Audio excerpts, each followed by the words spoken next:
సాయం చేసినంత మాత్రం చేత కాలిపోయిన రెక్కలు మళ్ళీ పుట్టాయి. తెగిపోయిన రెక్క పెరగచ్చు, ఊడిపోయిన రెక్క మళ్ళీ అంటించచ్చు, ఏదో శస్త్రచికిత్స చేసి. అవి కాలిపోయాయి కాబట్టి ఇక మొలవో పక్షికి.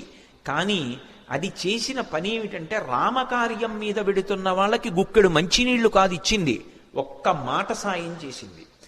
మాట సాయం చేసినంత మాత్రం చేత కాలిపోయిన రెక్కలు వచ్చాయి. అంటే రామ కార్యం మీద వెడుతున్న వాళ్ళకి చేసేటటువంటి ఉపకారమునకు ఉండేటటువంటి బలం, రామ కథ తెలిసో తెలియకో చెప్పుకున్నంత మాత్రం చేత కలిగేటటువంటి ఫలం ఆవిష్కరించారు కిష్కింధకాండ చివరిలో. కాబట్టి ఇప్పుడు సంపాతి వాక్కులు విని వాళ్ళందరూ దక్షిణ సముద్రానికి ఉత్తర తీరంలో కూర్చున్నారు. 100 యోజనముల లవణ సముద్రాన్ని దాటి వెళ్ళాలి. ఎవరు 100 యోజనముల సముద్రాన్ని దాటి వెడతారు? అందరూ ఎవరి బలాన్ని వాళ్ళు చెప్తున్నారు. అందులో పెద్ద పెద్ద వానరులు ఉన్నారు.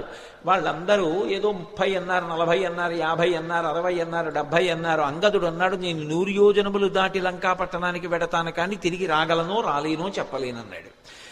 అందరూ అంతమంది పరివారం ఉండగా, పరివారం ఇక్కడ కూర్చుంటే ప్రభువు వెళ్ళి కార్యం చేస్తుంటే ఇంకెందుకు ఈ పరివారం, అలా నువ్వు వెళ్ళకూడదన్నాడు పెద్దవాడు జాంబవంతుడు. మరి ఎవరు పెడతారు? ఒక్క స్వామి హనుమ మాత్రం సముద్ర తీరంలో మిగిలిన వానరులకందరికీ దూరంగా కూర్చుని రామనామ జపం చేస్తున్నారు. ఎందుకని? ఆయనకి చిన్నతనంలో శాపం ఉంది.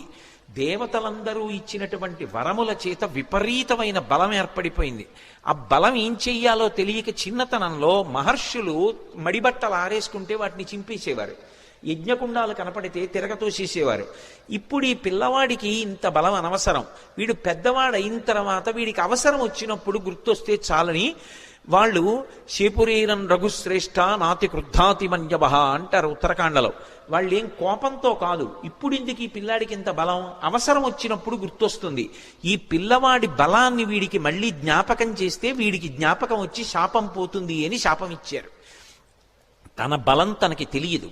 అందుకే వాలి తరువుకొస్తున్నప్పుడు కూడా కిష్కింధకాండలో సుగ్రీవుడు పారిపోతుంటే హనుమ కూడా వెళ్ళిపోయారు తప్ప వాలికి ఎదురు తిరగలేదు. తన బలం తనకి తెలియదు. ఇప్పుడు జాంబవంతుడు హనుమ దగ్గరికి వెళ్ళారు. వెళ్ళి, నాయనా హనుమ, వానరజాతి యొక్క పరువు ప్రతిష్టలన్నీ నీ చేతుల మీద ఉన్నాయి, ఇంతటి బల సంపన్నుడవి.